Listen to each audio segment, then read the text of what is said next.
ओम साई राम। हम में से ज़्यादातर लोग शिरडी गए हैं और कई लोग नहीं गए।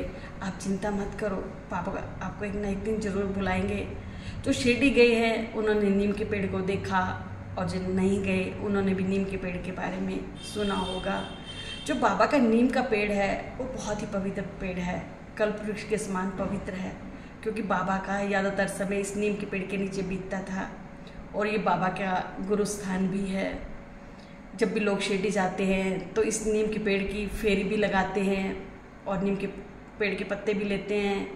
कहते हैं कि इन पेड़ के पत्तों में रोगों को दूर करने की क्षमता है। तो आपको नीम के पेड़ के पास भीड़ दिखाई देगी, हर कोई पत्ते लेने की कोशिश कर रहा होगा। जिसको पत्ते मिल जाते हैं ना वो बहुत खुश होता है। मैं जब भी शिरडी जाती हूँ तो मैं बाबा की आरती इस नीम के पेड़ की फेरी चक्कर काटते हुए लेती हूँ। मुझे यहाँ बाबा की ऊर्जा महसूस होती है, मन को बहुत शांति मिलती है।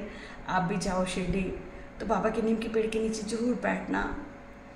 अब बाबा के जो नीम की कुछ टहनियाँ मीठी हैं और कुछ कड़वी हैं, तो इसका मतलब ये नहीं कि जिन टहनियों के नीचे बाबा बैठे थे वो मीठी होगी बाकी कड़वी। मैंने एक बुक में पढ़ा था कि बाबा इन कड़वी और मीठी पत्तियों के माध्यम से हमें ये बताना चाहते हैं कि जीवन में मिठास और कड़वाहट का होना बहुत ज़रूरी है। आप सोचो कि आपकी ज़िंदगी में मिठास रहेगी, ऐसा नहीं, कड़वाहट भी आपकी ज़िंदगी में आएगी, दोनों एक साथ चलते हैं।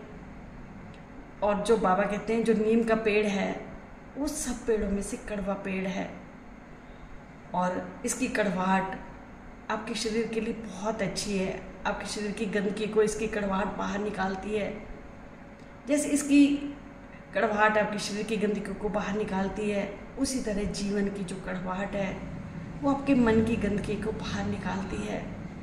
जब आपकी ज़िंदगी में दुख आते हैं तो आप दुखों में सबक लेते हैं, देखते हैं कि कहाँ गलतियाँ हुई। दुख में ही आपको रिश्तों का पता चलता है कि कौन आपका अपना है कौन पराया है। तो कड़वाहट में ज़िंदगी का होना बहुत ज़रूरी है, क्योंकि कड़वाहट से हम बहुत सबक सीखते हैं। इसलिए जब दुख आते हैं तो आप मत घबराया करो। और बाबा का ये भी कहना है कि अगर दुख आपकी ज़िंदगी में आते हैं तो वो आपके कर्मों के कारण है।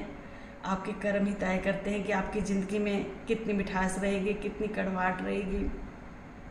हमारी ज़िंदगी में अगर दुख है तो हाय तो बना करके ईश्वर का स्मरण करें, दुखों को सहज भाव से लेते हुए ईश्वर की रजा में राजी रहना सीखें, तो ईश्वर हमें इन दुखों को सहने की हिम्मत जरूर देगा। बाबा कहते हैं तुम्हारा गुरु चाहे तुम्हारे साथ हो ना हो, कर्मों को भोग तो तुम्हें भोगना ही है। हाँ, गुरु के साथ होने से इन कर्मों को भोगने में थोड़ी हिम्मत आ जाती है। गुरु साथ चलता है, आपको लगता है कि गुरु साथ है, आप अकेले नहीं हो, आपके मन में हिम्मत आ जाती है।